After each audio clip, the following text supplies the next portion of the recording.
So I'm not going to get bogged down in a methodological conversation. If people are interested, we can talk later on.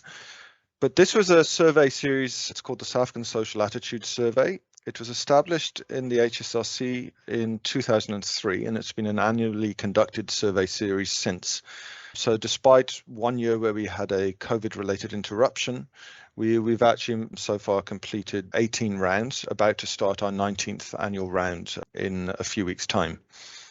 It's always been face-to-face interviewing. It was mostly paper-based personal interviewing, but migrated to CAPI as of 2018. We resisted as long as we could, but we made that transition. And it's a random probability sample designed to be representative of adults 16 years and older in the country. It was set up very much with sort of modeled on various other well-established general social surveys worldwide. So it includes examples such as the American General Social Survey set up in the early 70s, the British Social Attitudes of the early 80s, as well as the German Albus Survey.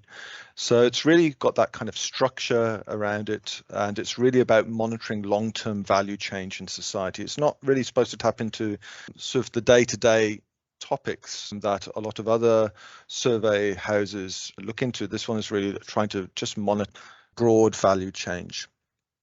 And just to say that, but there's a strong focus on cross-national collaboration as part of our work, really to start to showcase South African values and comparative perspective, to understand, we often talk about South Africa as an exceptional society in certain respects, but in many respects we're not that different. To put the evidence on the table, we do a lot of comparative work, particularly through the International Social Survey Programme, consortium of approximately 40 to 50 countries, as well as partnership with the European Social Survey.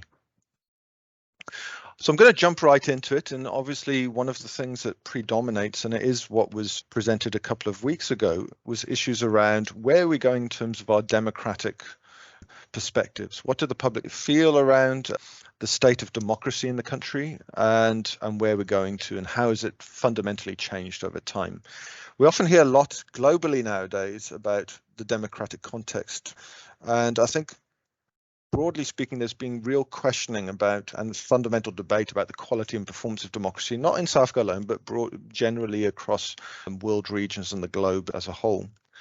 There is obviously broad-based and mounting public discontent and fundamental question about what bearing this has on political legitimacy and ultimately political behavior in countries. There's also been debates around changing electoral norms and the role of active citizenship. Are we moving away from the ballot box? And if so, what form of political behavior replaces it? Is it from the ballot to the brick, or is it something else? Also, I want to just again restate that in terms of global dynamics, and you can look at Freedom House and other international agencies that monitor patterns of democracy. And certainly in the last 5 to 6 years, we've seen a particular deterioration in democratic norms and institutions around the world. And obviously, we've seen the resurgence of authoritarian tendencies. So the concern is, are we moving from certainly what has been in the last almost 2 decades, what has been called signs of democratic recession, into something of a gathering storm of liberal democracy? That, yes, has to be proven, but certainly the kind of political mood that we see in South Africa is not necessarily exceptional. So I'm going to jump right in to give you, I'm going to throw you a barrage of numbers and slides of this type. If you look at broad patterns of political support, we often talk about being proudly South African, and that's often, sense of national pride is often seen as the most general sense of political support for a country context. South Africans have historically been extremely and fairly stably proud of country. And that's certainly, if we look at this graph, being true, certainly through, if we look of the pattern from 2003 through to about the mid-2010s, it's been pretty stable. And we have been extremely proud. If we've got comparative data on this, and we've always been in the top 5 countries in terms of levels of pride. So despite the day-to-day challenges that are faced, people tend to have had a great tendency to be proud of their country. Yet we have seen signs of a dip. and particularly post mid-2010s, and it's quite a sharp one. Yes, we're still very proud. 70% is nothing to sneer at as of our late 2021 figure, but it's certainly the lowest seen over the last 2 decades, and there has been obviously a sharp decline. The reason to worry is partly because this, as I said, this is the most general measure of political support. It's the last kind of measure you expect to see a big downturn on. And if this is swinging downwards, it often speaks to what are the dynamics that underlie that, what might be really fundamentally pulling it down. And I think it's to that I'll now turn. This one received quite a bit of media attention in the last couple of weeks. This is about people's demand for democracy.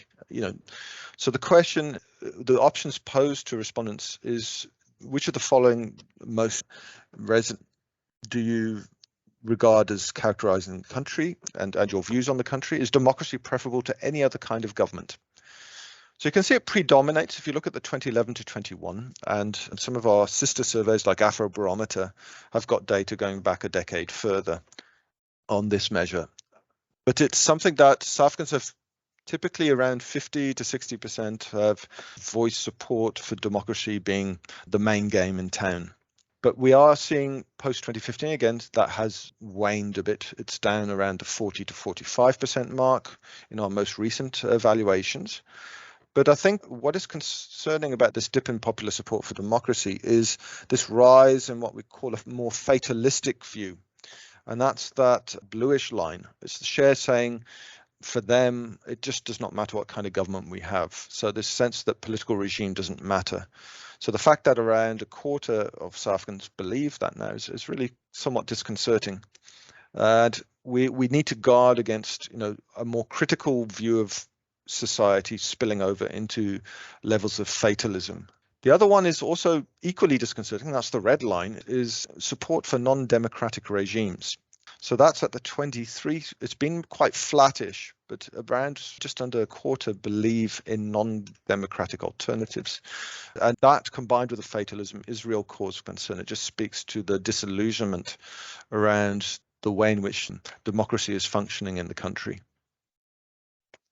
So moving from demand to actual supply. So let's look at those evaluations. And what we can see from this graph is, look at the interaction between the green and the red line. So green satisfied with democracy and red dissatisfied. I consider this a good barometer slide. It really tells the story of our political fortunes over the last 2 decades. And certainly if you were to think in terms of political office over time, if you were to overlay that, you kind of get a sense of the story. This diminishing green line during the mid to late 2000s. In 2008, which was a particularly challenging year for the country with the recall of the president, the xenophobic violence of that year, we see greater share of dissatisfied Democrats relative to satisfied Democrats. It reverses for a short period of time, and ever since 2011, we've seen the share that are discontent with democracy exceeding the share which are satisfied. It's had ebbs and flows and linked political dynamics, but we're really not in the right space on this slide. And it's something that is deeply disconcerting and something that needs clear political response, in terms of understanding, firstly, what is the public discontent about and how can we best address it? I'll return to issues of responsiveness in a few minutes. Obviously, part of the picture is economically determined. South Africans are really unhappy with the economic situation, and you can see it's been very negative for most of the years of measurement, but it has intensified during the 2010s. So now we see just over 2/3 are discontent with the performance of the economy as of late 21. And we see equally harsh evaluations about personal economic circumstances as well. It's not just about the general economic situation. This slide is really about changing living standards. So on the left-hand side, can you please tell me in the last 5 years, has life improved, stayed the same, or has it worsened? And you can see we're looking at 2005 to 2021. So for people personally, you can see the red. I want you to focus on the red part of the bars. For ones personally, there's been a big surge post 2015, and part of that's obviously COVID driven and the sort of recent economic fortunes of the country. And we see it also on the family. So there are real concerns about worsening living standards for oneself and one's family. On the right-hand side, we also look at ratings about performance in particular aspects. So has service delivery worsened? 60% would agree with that. Corruption, 75% think the corruption outlook has worsened. 73% believe the cost of living has worsened. 65% say crime and safety has worsened. And 73% recognize that unemployment has worsened. So again, that's not a glowing indictment on where we are and where we want to be. So it is cause for concern, and it plays out in political and democratic evaluations. Again, here's particular areas and satisfaction with particular aspects of government performance over the 2003 to 2021 period. Social grants has always been a particularly favoured area of government performance, but even that in the last let's say post 2017 has dipped. So it's from its highest in about 2009, 2010, 77% was satisfied with that. It's fallen to 59% based on the late 21 figures. I suspect that's partly determined by a sense that the value of grants, not inherent sort of discontent with grants as a whole, but I think it's more about, are the grants keeping a pace with inflationary pressure? Electricity, I'm surprised it's not lower, but we still have to collect this year's round of data. But I mean, it generally, even throughout the late 2000s with the initial load shedding, satisfaction with electricity remained pretty darn high, with the highest in about 2015 at 72, but look how sharp, precipitously it's dropped since. So that's one to watch, obviously. Water and sanitation has also begun declining from around the 60% mark, and it's now around the 40% satisfaction with water and sanitation.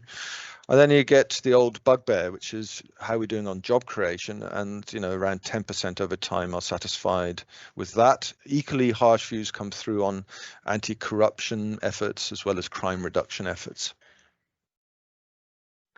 Trust in institutions hasn't been immune from these kind of downward tendencies either, and there's been appreciable dip in trust in core political institutions in the country, most especially national government and parliament.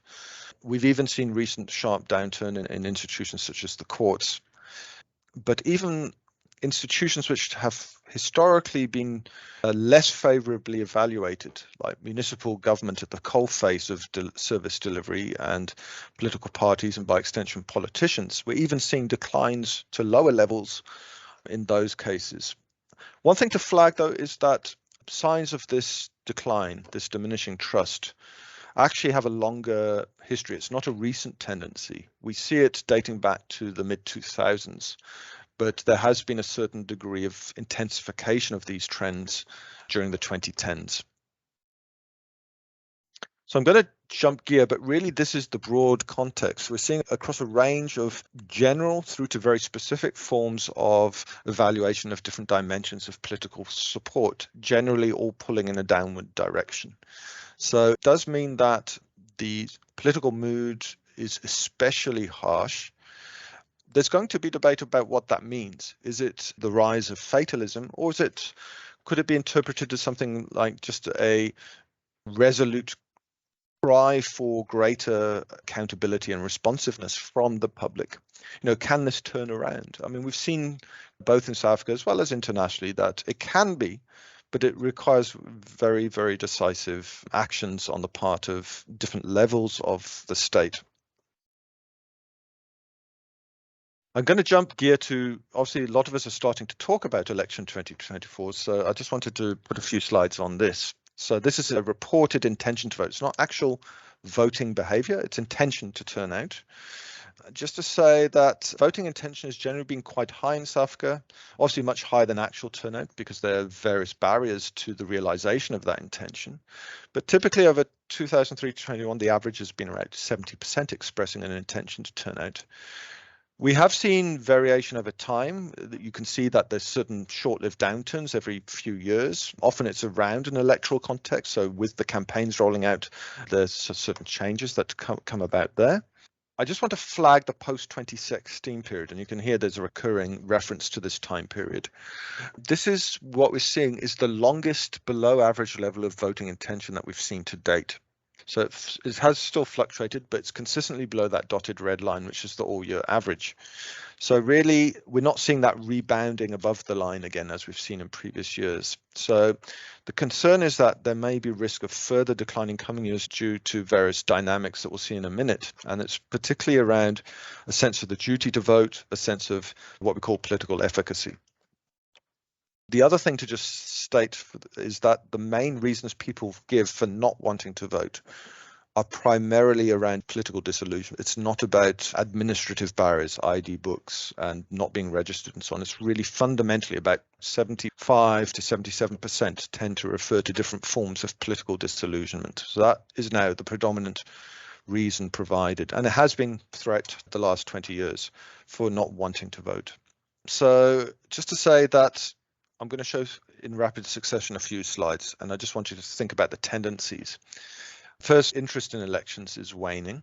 So again, it's fallen below the all-year average of around 70%. It's now at about the 60% mark. So that's starting to wane, been waning throughout the 2010s. This is typically my good news slide. It has historically been that, is that the sense of duty to vote. South Africans across generation, and it includes youngsters who may not yet be turning out to vote, still display a sense of duty. This, I think, is one of the things that historically has shored up electoral participation. I know we often talk a lot about declining electoral turnout, but this has been a crucial one. And you can see over time how deeply felt that green line is. You know, it's well into the 70s for most years. But again, we're seeing this post-2017 dip. So it's still in the good news space. It's still generally quite high. But I think it's something really, really to watch. You know, the fact that it's gone from the mid-70s down to the low 60s in a matter of a few years is one to watch, because this has the potential to change the political norms of society. If this duty really crashes further, we might see a substantial disengagement away from the ballot box towards other forms of political expression. Just want to show the age variant on that. So yes, we often say the youth don't buy into, but it's still, I'm also showing just the latest one. This is 2021. It has dipped for most, as we know, but still the fact that 55% of 18 to 24s have a sense of the duty to vote, as well as 24 to 34. So it's in that space. Older citizens obviously are more strongly wed to believing in that duty. It's not that there's not a concern. So you can see the disagreement bars, 27% of 18 to 24-year-olds firmly disagree that citizens don't have a duty. So we need to watch this very carefully and make sure it doesn't rapidly intensify. I don't want to see a tipping point on this happen, but there are signs of downward movement that we need to be wary of. But the ones that were perhaps even more disconcerting are the political efficacy ones. So that internal efficacy relates to the share that believe that their vote makes a difference, the kind of narrative the Electoral Commission pushes quite often. If you go back to the 2000s, you can see that was well above the red line. Yes, it did dip towards the mid 2000s, but generally it's been pretty healthy. Where are we now? We're well in the low to mid 30 range, believing that their vote makes a difference. So there's been a fundamental change in the belief. This is one of the dominant predictors of electoral turnout. So if this remains in this kind of range, future elections we're going to see equally low, if not lower turnout.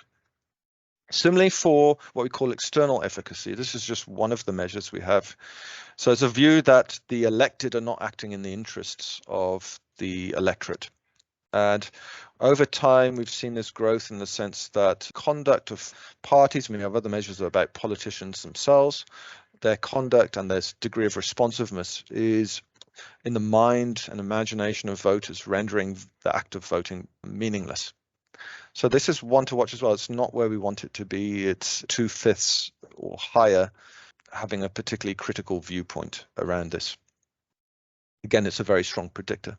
To give a sense of what difference it makes, we have one, which is the party I voted for didn't protect my interests. If you agree with that statement, your intention to vote is 62%.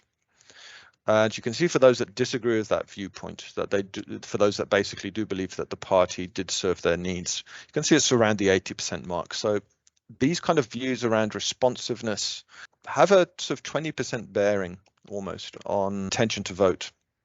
So, and we see that with all the other kind of efficacy measures and duty to vote measures.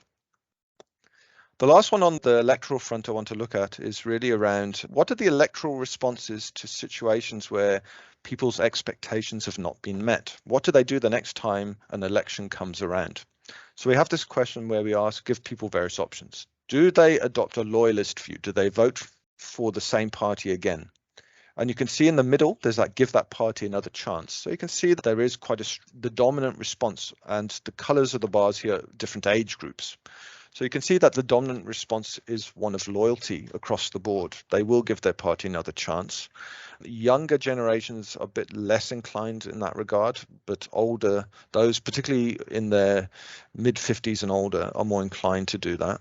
So this is possibly thinking about the future and the composition of the electorate. This is one to watch because it may mean with cohort replacement, we see that the loyalism erodes, the party loyalty erodes.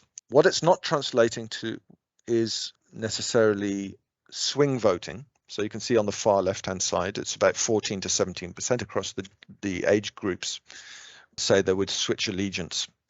The abstention is the second cluster, and that's one that is one we often talk about. So we can see again there's a generational tendency there, with the younger generations more likely to indicate that they would abstain.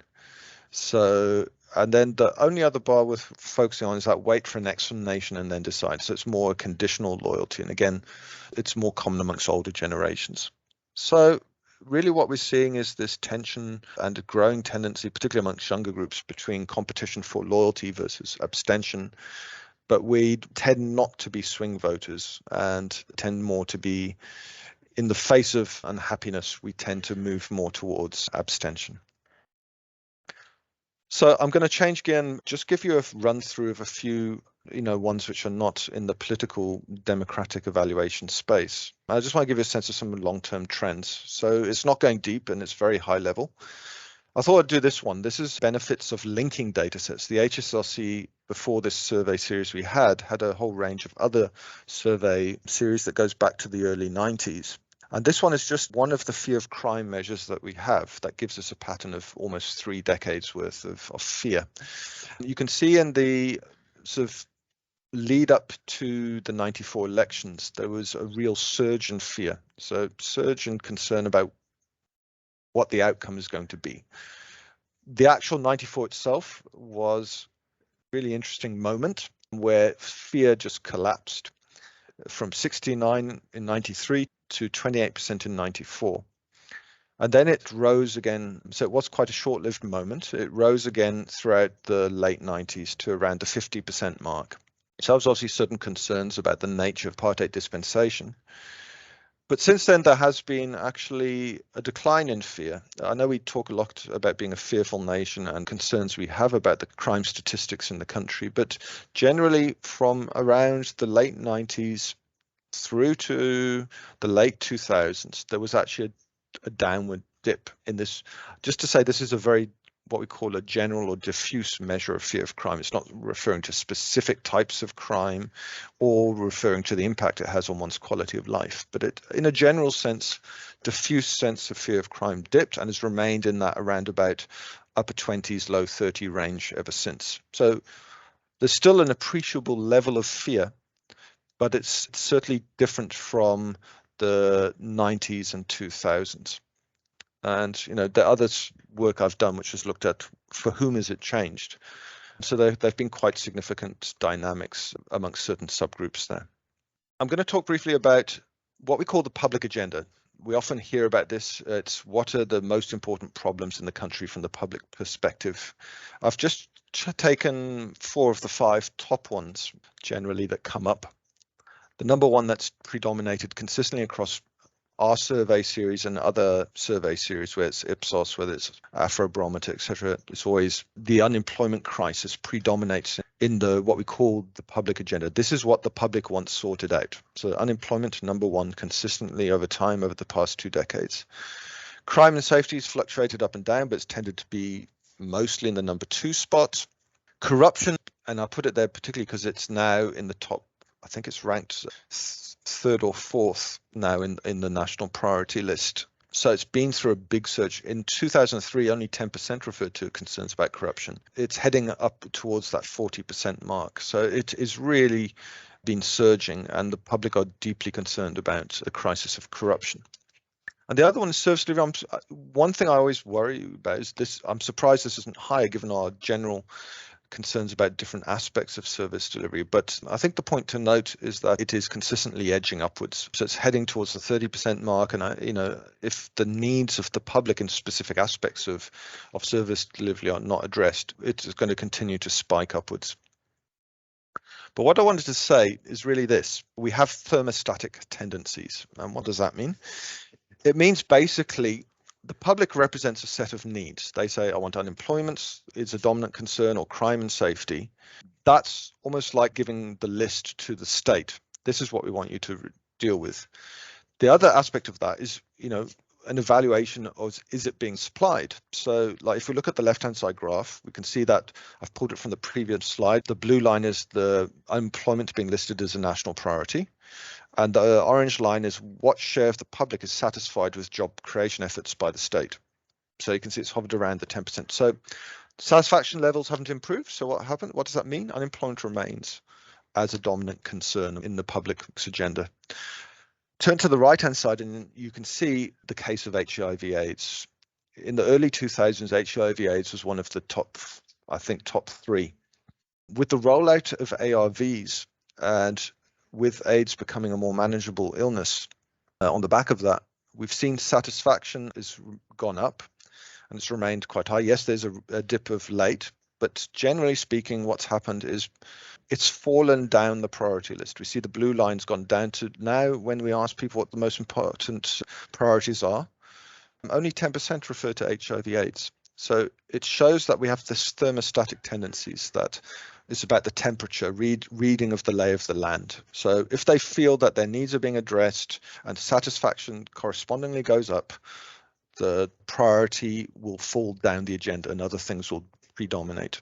If, like unemployment, they feel it's not being addressed, it remains a really sizable concern on the agenda and it remains static. We see a similar view. I've just put crime and safety on the right-hand side on this one. So you can see, again, there have been blips on the screen and people initially responded to Becky Heller's shoot to kill policy of the late 2000s, this weird upsurge in satisfaction, partly because of just this desire for any kind of swift, decisive, punitive action to deal with the phenomenon. But generally, it's been quite flattish. We haven't seen a kind of crossover effect like HIV/AIDS. So because people are mostly feel crime is not being suitably addressed by the state. So again, just another example of the thermostatic effects. So I'm coming through to the last couple of slides. It's really about value change. So I want to say that, the underlying values in society are not static. They do swing quite appreciably in certain instances. This is around LGBTI, and I know Africa Scope's done quite a bit of work with the other foundation in different countries on exploring sexual orientation and gender identity and the underlying patterns of that. This is in the South African case, and it's really shown that on same-sex sexual relations, looking from 2003 to 21, the share that say that two adults of the same sex having sexual relations is always wrong has really started declining dramatically. Around the 80% mark throughout most of the 2000s said it's always wrong. We're now, as of 21, down to 45% saying it's always wrong. It's still quite negative on the other end of the spectrum. So the share saying it's not wrong at all is only, as of 2021, 27%, but it's moving. And the other important thing to say, it's moving across generations. It's not just youngsters coming through with a different view on this. This is a broad-based perspective and broad-based change that's happening. The other thing to say, because obviously this is focused on same-sex sexual relations, the other one is just a flag of, as of the 2021 survey, 54% agree that gay men and lesbians should be free to live their own life as they wish.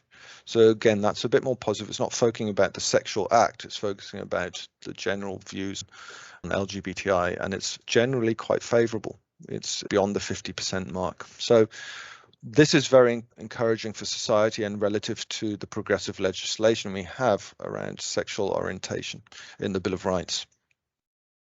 Another one that's come down is support for the death penalty, but it's dipping slower, but it has fallen 20 odd percentage points. So that demand for punitive action I've referred to in a few instances, certainly as it applies to demand for the death penalty in the cases of those convicted of murder, is diminishing over time. And again, it's across generations. One that's probably not moving the way we'd want is views around foreign migrants in the country. And a colleague of mine, Stephen Gordon, has done a lot of work on this. But generally, we see that the share that would welcome all immigrants in the country is the green bar there is very much in the minority. The orangey bar in the middle shows that about 2/5 say there would be conditional support and welcome only some migrants into the country, and then about 1/3 say that they would welcome none. So it's quite a large share, like have a very hard viewpoint on that or conditional view towards foreign migrants. And Stephen's done a lot of work around looking at the link between these kind of attitudes and support for xenophobic violence. This last slide or two is really about the comparative, and I've chosen one that's in a completely different space. This is around environmental attitudes, and this is a collaboration with the European Social Survey, but we've got similar recent evidence from the International Social Survey Programme on climate skepticism. The point I'd like to say is if you were to look at it on face value, if someone said to you 75% of South Africans believe the climate is probably or definitely changing, you think, well, okay, that's good. That's broad-based recognition of the reality of climate change. But then if I overlay a comparative perspective, you actually see, okay, we're actually not doing as well as we thought. So you can see that we are far lower than a lot of other European countries by comparison. Closest to us is Russia, Israel, and in terms of views around this, but we actually have quite a large share who are climate skeptics, certainly in terms of the reality of climate change. Around 1/4 are climate skeptics. And that also extends to other forms of skepticism. Acknowledgement of the human attribution to climate change, issues of impact as well. We also have quite a significant degree of skepticism. Doesn't mean we're not concerned about climate change. So amongst those that do believe in climate change, so from the last slide, the 75% that acknowledge that climate change is a reality, we actually have the highest level of climate concern. So this is the paradox. So we can see that 52% of South Africans said that they are particularly concerned about climate change, and you can see it's far, far higher than most other European nations. So for those that are believers, we are deeply concerned, and I think it's probably a reflection of the range of climate-related events that have affected the lives and livelihoods of many South the last decade, in particular with droughts, flooding, etc. And then, but just to say, we're doing a lot of work that is more policy focused. So we're doing a lot of work with the Financial Sector Conduct Authority around monitoring patterns of financial literacy. That includes looking at day-to-day money management in terms of their future financial planning, in terms of their approach to financial products, as well as financial knowledge. We're looking at a range of that, but we're also looking at other interesting things like Ubuntuism and support for family members. We're looking at issues such as materialism and material values as per this slide. The reason I put this up is actually quite a lot of South Africans have certain aspects of materialism.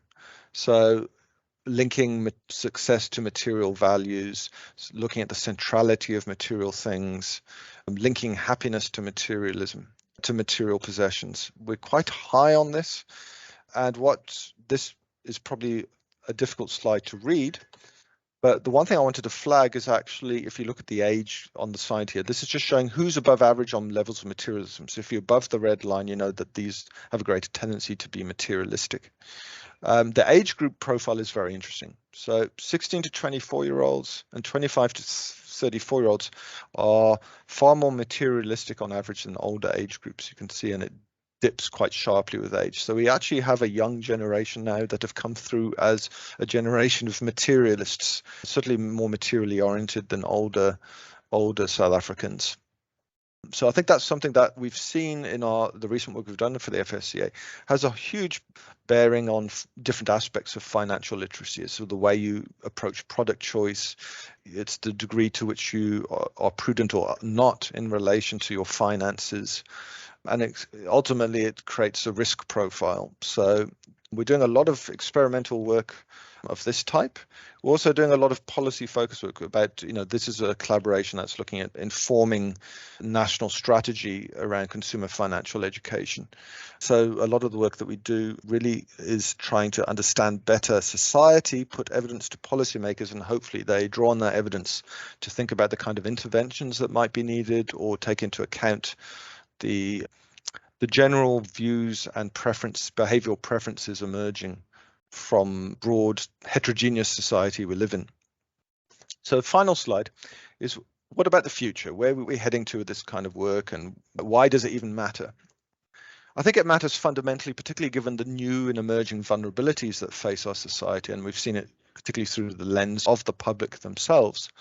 So, but really what we need to is have, and it's probably good once every few years to do that, sit down and have a bit of a think, and feedback from groups such as this, as well as from policy crowd and so on, to say what are the new and emerging thematic priorities that really need to be captured in our surveys, that we may not have any information on. So dealing at the same time with new priorities, dealing with existing informational gaps. We're doing a lot of work with the Department of the Environment at the moment. We've realized, despite the environmental challenges South Africa faces, we're actually very thin on surveying on attitudes to the environment. So there's very few surveys that have in depth looked at attitudes to climate change. We're one of the few. There's general views around the environment. So we've put in place a program of work to address specific thematic gaps within the environmental space, and it's through a collaborative partnership with the CSI and Department of the Environment. But that would apply to a whole range of kind of gaps.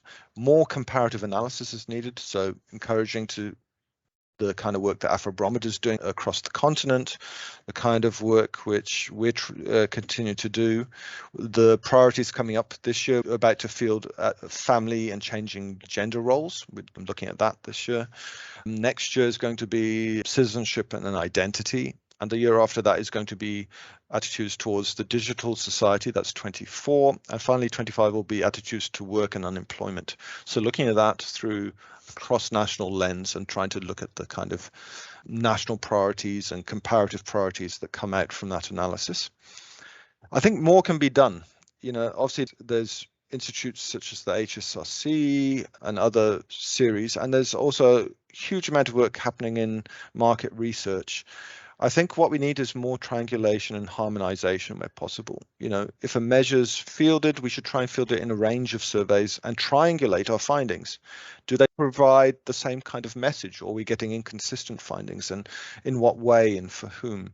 So more triangulation and harmonization is needed. We're trying to look at, for instance, we've done some level of collaboration with GCRO in Gauteng, and, included some common measures so we can understand how the views in Gauteng are different from some of the other provinces and the national average based on our own surveying. So being able to enhance the scope of analysis and triangulate to provide really, to validate some of these emerging dynamics. Institutional trust, the pattern is the same whether you look at Afrobarometer or SASAS. We're finding very, very similar dynamics on institutional trust, for instance.